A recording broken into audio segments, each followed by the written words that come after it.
Hey guys, എല്ലാവർക്കും സുഖല്ലേ?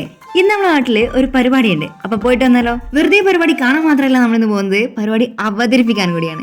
എന്താന്നുള്ളത് വിശദീകരിച്ചു. ഇതൊരു ക്ലബിന്റെ പരിപാടിയാണ്. പരിപാടിന്റെ 3 ദിവസം മുന്നേ ഇവർ നമുക്ക് നോട്ടീസ് തരാൻ വേണ്ടി വന്നിട്ടുണ്ടായിരുന്നു. അപ്പോഴാണ് നമ്മളോട് ചോദിച്ചത് അവർ ഡാൻസ് ചെയ്യാൻ പറ്റുമോ എന്നുള്ളത്. കഴിവുകൾ ഉണ്ടായിട്ട് പോലും അവസരങ്ങൾ ലഭിക്കാത്തവരാണ് നമ്മളിൽ പലരും. അപ്പൊ ഇത്തരത്തിലുള്ള ചെറിയ അവസരങ്ങളൊക്കെ കിട്ടുമ്പോൾ മാക്സിമം നമ്മളത് ഉപയോഗിക്കാൻ വേണ്ടി ശ്രമിക്കണം. അങ്ങനെ പരിപാടികളൊക്കെ ഓരോന്നോരോന്നായി തുടങ്ങിയിട്ടുണ്ട്. കുറച്ച് കഴിഞ്ഞപ്പോഴത്തേക്കും നന്നായിട്ട് വിശക്കാൻ വേണ്ടി തുടങ്ങിയിട്ടുണ്ടായിരുന്നു. അപ്പൊ തന്നെ അടുത്തുള്ള ഒരു തട്ടുകടയിൽ ചെന്നിട്ട് കടുപ്പത്തിലൊരു കട്ടൻ ചായയും ഒരു പഴംപൊരിയും കൂടി കഴിച്ച്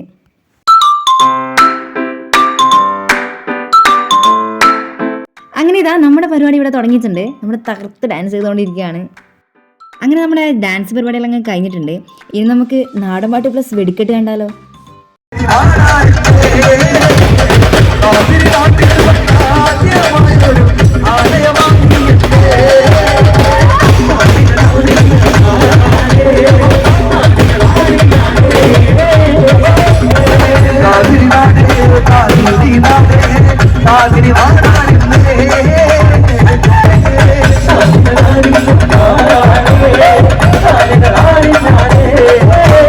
അവിടുത്തെ പരിപാടികൾ അങ്ങനെ കഴിഞ്ഞിട്ടുണ്ട്. അപ്പോൾ നമ്മൾ നേരെ വീട്ടിലേക്ക് പോവാണ്. അവിടെ ഫുഡൊന്നും ഉണ്ടായിരുന്നില്ല, അതുകൊണ്ട് നല്ല ഒടുക്കത്തെ വിശപ്പുണ്ട്. നമ്മുടെ മനസ്സറിഞ്ഞ അച്ഛൻ നമുക്ക് ബിരിയാണി കൊണ്ടു തന്നിട്ടുണ്ടായിരുന്നു. അൺഎക്സ്പെക്ടഡ് ആയിട്ട് ഇത്തരം കാര്യങ്ങൾ വേണമെന്ന് തോന്നുന്ന സമയത്ത് തന്നെ നടക്കുമ്പോൾ ഒരു പ്രത്യേക ഫീൽ തന്നെയാണ്. ഇന്നത്തെ വിശേഷങ്ങൾ ഇത്രയൊക്കെയുള്ള. അടുത്ത വിശേഷങ്ങളുമായി നമുക്ക് അടുത്ത വീഡിയോ വീണ്ടും കാണാം.